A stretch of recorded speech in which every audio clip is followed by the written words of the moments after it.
everyone, good morning. So we're going to car wash our Palisade kasi sobrang dumi na siya.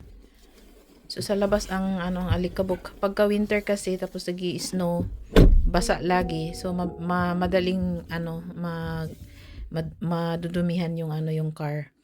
So pina-start ko lang muna kasi para pagbaba ni Daddy Abdullah dito sa basement ay diretso na kami, mag-car wash lang kami saglit. At saka magpagasolina muna, tapos magka-car wash na kami doon sa both automatic machine. So kadalasan mga car washing dito, automatic na talaga dito sa sa Korea. So meron namang hindi automatic pero maglagay ka ng mga coins. Pero sa yan, mga tawag nito, yung parang nasa industrial area, may mga ganun din. Pero kadalasan na talaga, automatic both car wash na siya. So nandito na nga kami sa gasoline station, tapos na kaming nagpa-gasolina.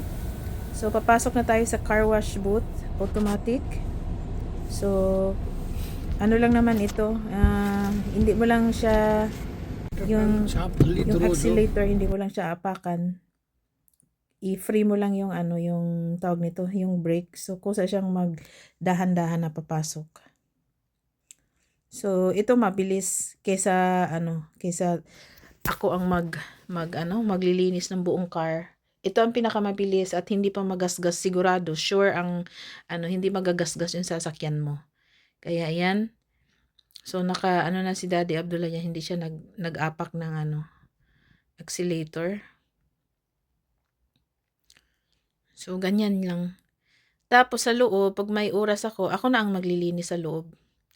Madali lang naman pagka pero ngayon medyo tinatamad-tamad tayo kasi malamig pa ang weather natin.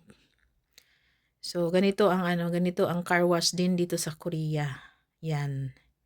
At saka pag winter naman dito, di kami problema sa kung mapuno siya ng snow, pag nag-ulan ng snow, kasi ilalagay lang namin siya sa basement. Kasi kadalasan mga bahay dito sa Korea talaga, mga apartments or condominium, ganun talaga dito sa Korea, kahit sa city man or sa province, ganun talaga ang nila, mga kondo-kondo.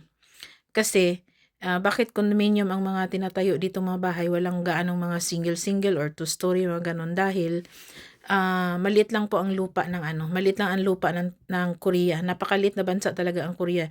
Mas malaki pa ang bansa ng Philippines kaysa Korea. Kaya ganito ang mga ginagawa nila. Kumbaga, ang lupa sa kanila yung talagang binabalyo din nila. Yung baga, kahit magtanim ka sa sa paso, okay na. At least may lupa ka lang. Ganun ka sila dito. Kaya mga basement ang ginawa nila. So ito yung place na tinira namin, yung may orange na building diyan. Ayan, dati kami nakatira diyan. Yan, villa. So 5th floor lang, hanggang 5th floor.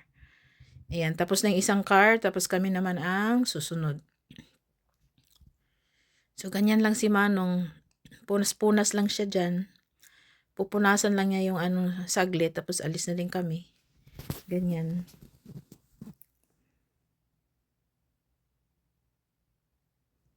So hanggang ngayon, pa sila, yung dinidevelop pa nila. Nung dumating ako dito ng 2001, nag-start na silang mag-develop. Hanggang ngayon, nag-develop pa din. Pero na yun, mahabol-habol na yung bansang Korea sa Japan. So ayan, paalis na kami nito.